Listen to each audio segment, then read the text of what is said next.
국민의힘 원내대변인 장동혁입니다. 오늘 두 건의 구두 논평을 계속 이어서 하도록 하겠습니다. 검찰이 오늘 이재명 대표의 최측근으로 꼽히는 김용 민주연구원 부원장을 체포했습니다. 위례 신도시 개발 특혜와 관련하여 유동규 전 성남도시개발공사 기획본부장으로부터 수억 원을 받았다는 것이 범죄 혐의입니다. 이재명 대표가 측근이라면 김용 정도는 돼야 되지 않겠냐라고 말했던 바로 그 김용입니다. 어제는 각종 청탁 대가로 10억 원을 받은 혐의로 구속된 이정근 민주당 전 사무총장의 휴대폰이 발견되었습니다. 서울에 폭우가 쏟아질 때 잃어버렸다던 휴대폰이 버젓이 모친의 집에서 발견된 것입니다. 곧 판도라의 상자가 열릴 것입니다. 대장동, 백현동, 위례 신도시, 성남FC 등 이재명 대표와 관련된 의혹들의 실체가 하나씩 드러나고 있습니다. 측근들이 줄줄이 구속되거나 기소되고 있습니다.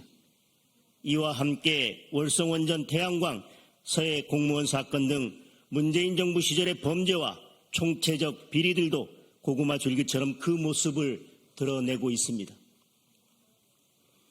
그러나 쌍방울, 이스타항공, 대북코인 등 아직도 밝혀야 할 범죄와 비리들이 많이 남아 있습니다. 정의가 살아있는 한 이 또한 곧 실체가 드러날 것입니다. 이것이 민주당에게 대한민국을 맡길 수 없는 이유이고 국민들이 윤석열 대통령을 선택한 이유입니다. 이해찬 전 대표에게 묻습니다. 민주당 집권 50년을 운운한 것이 이런 엄청난 비리들을 50년이란 시간으로 묻으려 한 것입니까? 진실은 절대 묻히지 않습니다. 아무리 포구에 던져버려도 물이 마르고 나면 진실은 반드시 드러나게 마련입니다. 이제 두려워해야 할 대상은 감사원이나 검찰이 아니라 국민입니다. 더 이상의 기만과 겁박은 국민에 대한 것입니다. 겸허히 진실을 마주하고 법적 책임을 지기 바랍니다.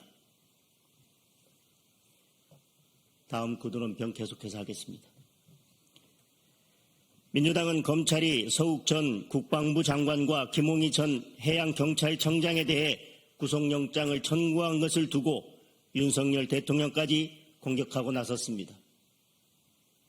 감사든 수사든 대통령이 직접 나서서 기획하고 지시한 것은 문재인 정부입니다.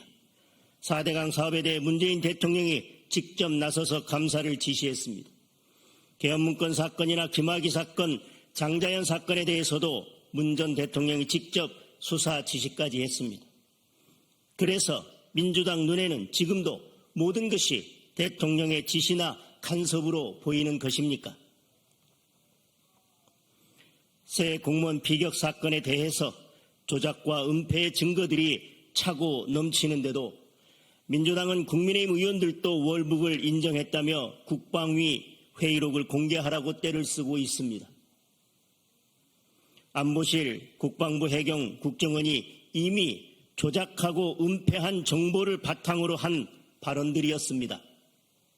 제발 물타려 하지 마십시오. 국민들은 그런 민주당의 모습이 괘씸하다 못해 이제 안쓰럽기까지 합니다. 서해 공무원 비격 사건이 감사원 발표대로 조작과 은폐로 얼룩진 사건이 맞다면 문재인 전 대통령과 민주당은 국민과 역사 앞에 반드시 책임을 져야 합니다. 그것이 국민들이 원하는 나라다운 나라입니다. 기억하기 바랍니다. 덮으려 하면 할수록 죄만 무거워질 뿐입니다. 이상입니다.